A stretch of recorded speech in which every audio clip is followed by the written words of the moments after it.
Moi, je suis biologiste, mais biologiste de terrain, spécialiste des sols. Et donc, je vais un peu partout pour essayer de d'abord diagnostiquer par la vie des plantes, la vie des micro-organismes qui sont en dessous. Ce que je voulais dire avant tout, c'est que le désert, la sécheresse, ce n'est pas une chose normale dans la nature. Euh, Ça n'existe pas presque. Ça paraît complètement absurde. Et puis, c'est-à-dire que on oublie souvent voilà, on oublie le sol. Parce que l'eau, comme l'a dit Brice et Jean-Luc, c'est avant tout des cycles. Et dans ces cycles, il y a cette partie qui passe à travers le sol. Alors on a l'impression que l'eau, c'est quelque chose de mécanique qui tombe du haut jusqu'en bas. Et la réalité est complètement différente.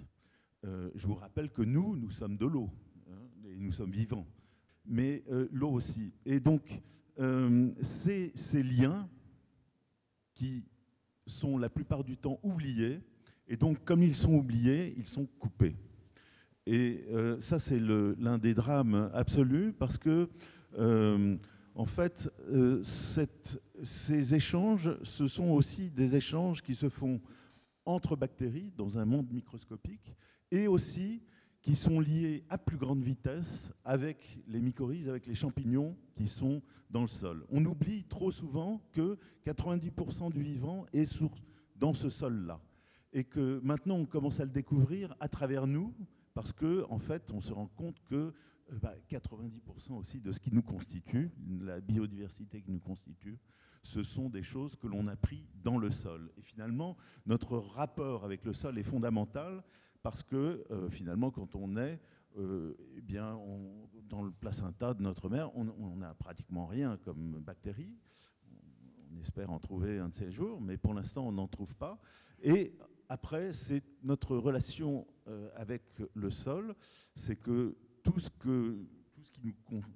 qu'on appelle notre biome maintenant, anciennement notre flore intestinale, mais maintenant c'est plus large, puisque ça touche également notre peau et chaque organe, eh bien, notre biome, c'est dans le sol que l'on prend.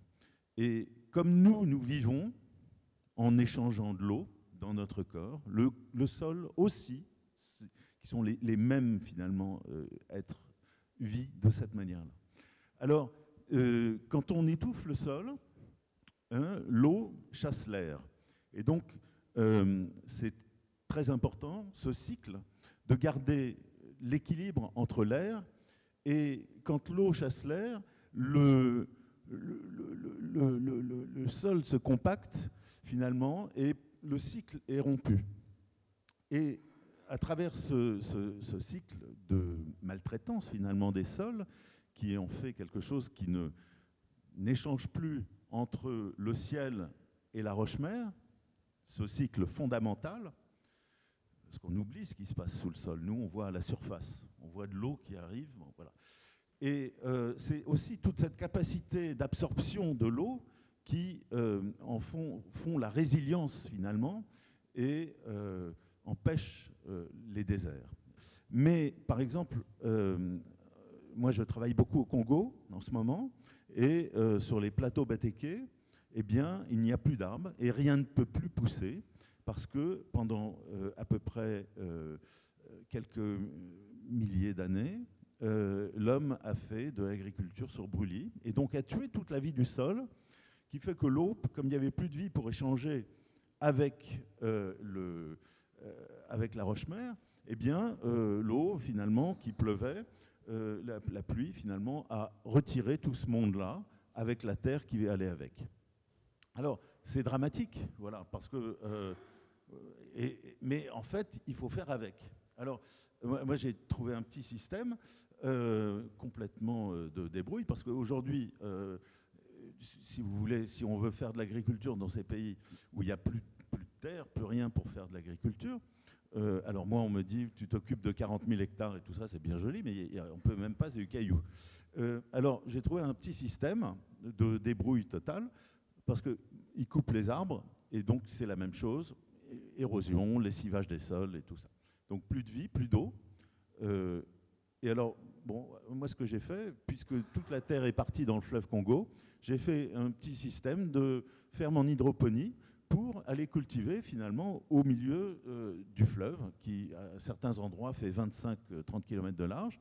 Et donc ça marche très bien. Et puis aussi, on s'est mis aussi à cultiver les îles qui ne sont même pas sur les cartes, mais que maintenant on ne regarde plus les cartes parce qu'on a Google Earth, donc on les voit se créer.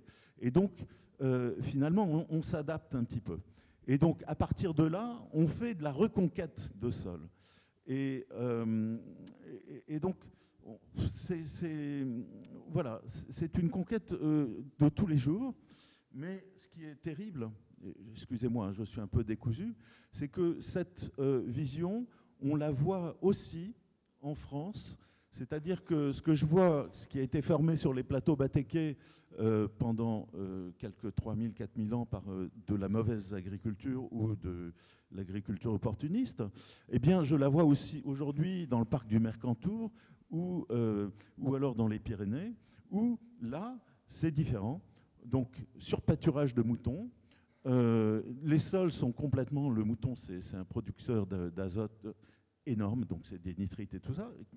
Là, le sol, la vie, est complètement déstabilisée par ce surpâturage. Moi, j'ai rien contre les animaux et tout ça, mais quand ils sont trop, ça devient de l'industrie. C'est plus...